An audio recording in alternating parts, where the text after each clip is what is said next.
You're listening to KRUULP 100.1 FM, the voice of Fairfield, Iowa. My name is Dennis Raimondi. My show is Speaking Freely. My co-host today is Sundar Raman, and our guest today is Senator Barack Obama, running for president, running for the nomination of the Democratic Party. Welcome to the show, Senator. Thank you so much for having me. First question. How do you differ from Senator Edwards and Clinton on how you would manage the war in Iraq if you were elected? Well, obviously part of the difference is that I wouldn't have gone in the first place. And back in 2002, as I was preparing to run for the United States Senate, I stood before 3,000 people in Chicago and gave a speech indicating that this would be a bad idea. And in fact, the speech is posted on my website, barackobama.com.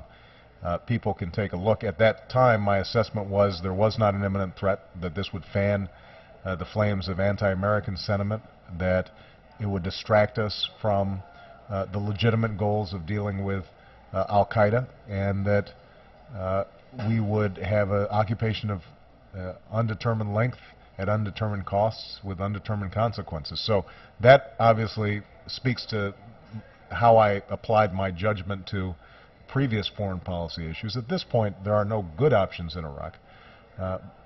I think all Democrats at this point believe that we need to end the war. I think we have to end it as carefully as we were careless getting in. We have some responsibilities to the Iraqi people. We have to make sure that there's not complete chaos there. But I proposed back in January a phased redeployment with a timetable of having our combat troops out by March 31st of next year. And I've been consistent, not only in my opposition to the war, but in bringing a responsible end to this war so we can start initiating diplomacy and moving forward and getting out from under the cloud that has damaged our relations all around the world.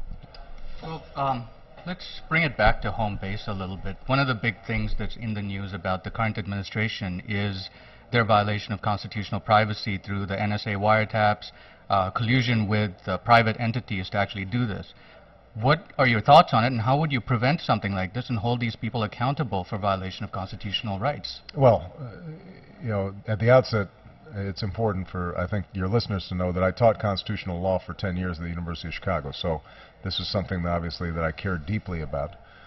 One of my top priorities is to restore a balance between our legitimate security concerns and the most fundamental values that we hold, which are that individual rights matter. I believe that we should completely review the Patriot Act and eliminate those provisions that are encroaching on people's constitutional rights without any good cause. I think that we have to have a court system that oversees what the executive branch is doing, because one of the problems in this administration has been its complete contempt for the basic principle of checks and balances.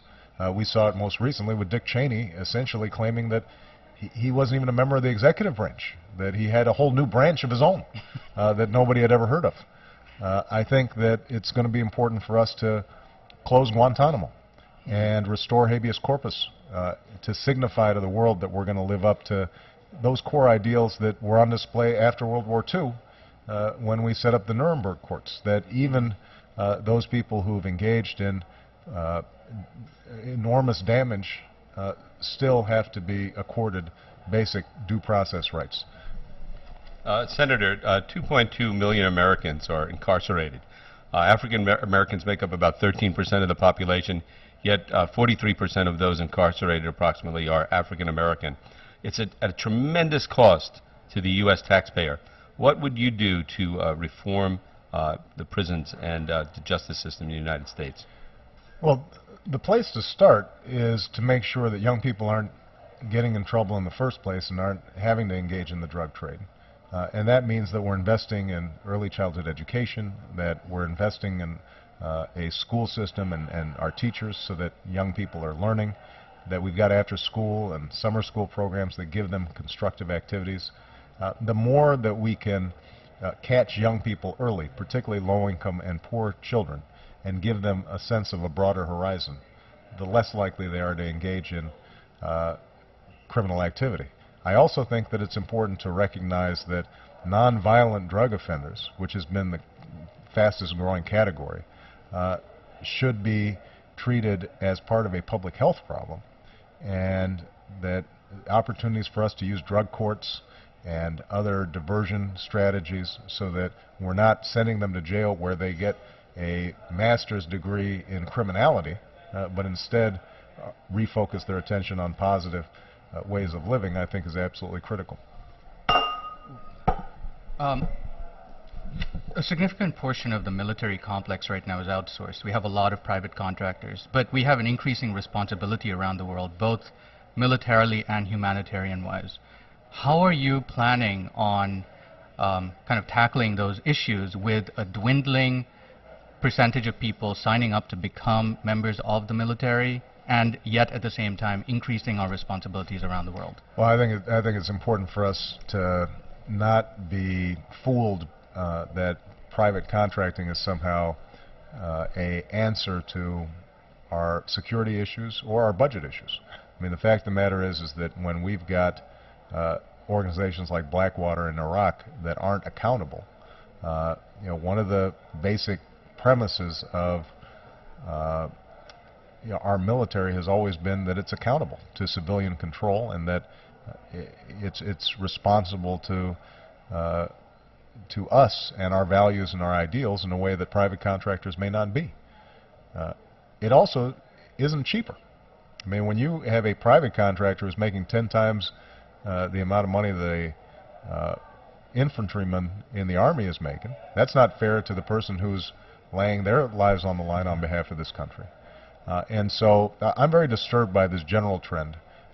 It's not restricted, by the way, to our military. We're seeing the same thing in the CIA where, and many branches of government where we have diminished our commitment to the civil service. People then leave for the private sector. They charge back our government twice as much as they would be if we valued civil servants. And one of the roles, I think, of the next president is restoring that sense that public service is a noble profession, that it's not designed to get rich, but it has its own, for you to get rich, but it has its own rewards. One of the things that I've said is that anybody who wants to work in the Obama administration, you're not going to be able to lobby after you leave this Obama administration, because this revolving door between the private sector and the government sector, I think, has undermined that sense of accountability in government that's so important. Final question, Senator. You're in a very close race now with Senators Clinton, Senator Edwards. Public wants to know, why you, Senator, as opposed to those two senators? Well, I respect both those senators and the other candidates in the field. I made a decision to run because I have a track record of being able to bridge some of the divisions, racial, religious, regional, partisan divisions that have prevented our country from coming together and to get things done. I've been able to put forward a progressive agenda while still appealing to independents and still appealing to some moderate Republicans. And I think that gives me the ability to build this sort of working consensus, the majority consensus, that's necessary for us to move forward on issues like health care or our environment, climate change. Those are all tough issues, and we're not going to be able to engage in the traditional politics where one side's on 45% of the country and the other side's 45% of the country, and we're just battling for the 10% of swing voters. We've got to have the capacity to come together with a sense of common purpose that's been missing for too long. Senator, thank you very much. Again, you're listening to KRUULP 100.1 FM, the voice of Fairfield, Iowa. My name is Dennis Raimondi. My show is Speaking Freely.